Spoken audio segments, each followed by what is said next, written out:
8 seconds left! 8 seconds left! Let's go!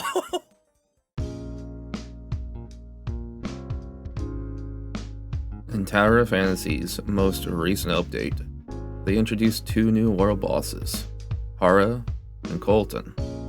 These particular bosses were difficult to defeat in CN.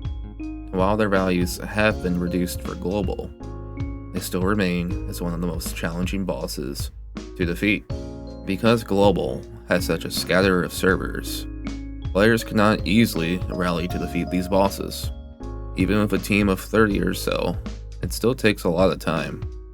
And time isn't something some people have, especially for a mobile game. Months ago, I watched a video of a new CN mount that could run over bosses. This mount could also push bosses off ledges so they die to fall damage. With that in mind, I thought to myself, can we do the same thing in global? Harrah spawns in a giant open arena surrounded by a death pit that we kill players if fallen into. Following that logic, if we could somehow push Harrah into this death pit, then she would die of the same result. But we don't have a mount that can push bosses. So how can we do that? Well, the answer is Shiro. Shiro is a character I have used since day one. Her adjustments have been a great spark of life in physical comps.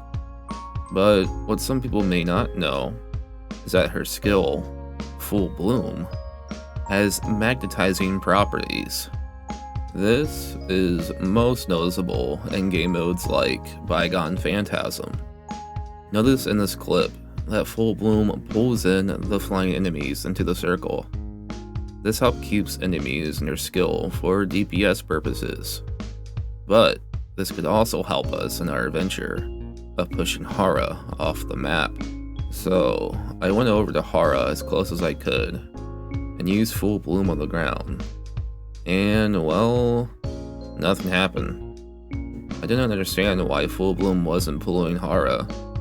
Was it because she was a boss, or simply too big? Well, ready to give up, I used a cylinder to raise myself up, and fought Harrah like normal. It was right then when it happened. When I used Full Bloom on the pillar, I was able to pull Harrah in my direction. It turns out, if you're at a particular height, you can pull Harrah in with Shiro. As long as we retain aggro against Harrah, we could keep pulling her towards us, and eventually knock her off the stage. My plan was to bring Harrah to the bridge that we used to get to her, and then use a pillar on the wall here for a final pull, resulting in her death.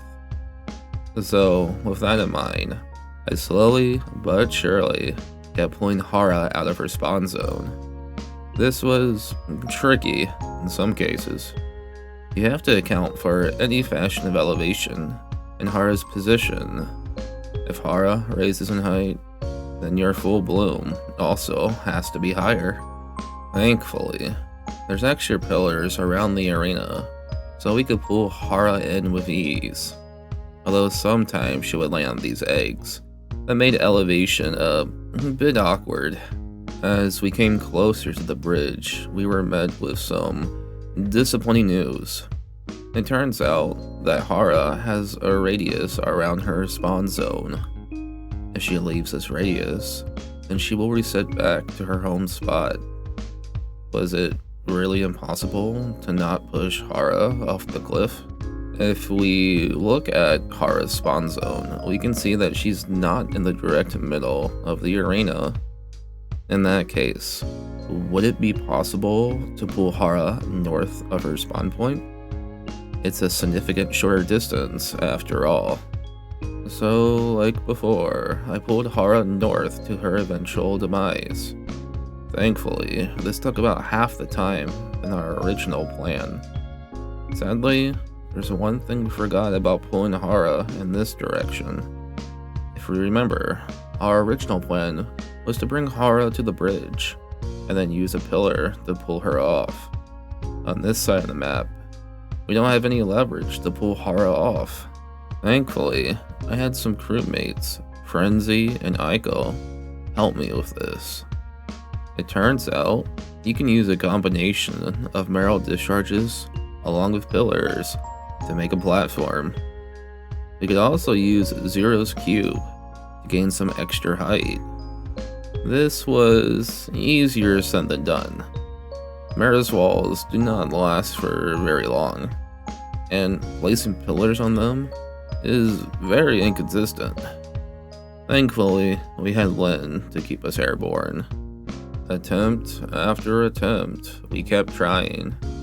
No thanks to me dying off the cliff and having us to restart multiple times. It was like trying to make a giant house of cards and hoping nothing would fall apart. Would we be able to knock Harrah off the cliff? Would she even die immediately? Would her second phase spawn in the middle, or die in the pit with her? Would we live in a time where a Shiro gimmick is the most optimal way to kill Harrah? And then, it happened. I don't know how Frenzy and Aiko did it, but they created the perfect tower of platforms that Fortnite would be jealous of. I used a Zero cube to gain some extra height, and before everything disappeared below me, I used Full Bloom. 8 seconds left! 8 seconds left! Let's go! Wait a minute. She's not dead. No fucking way. Wait a minute. Oh, you gotta be fucking kidding me. Well, what an adventure.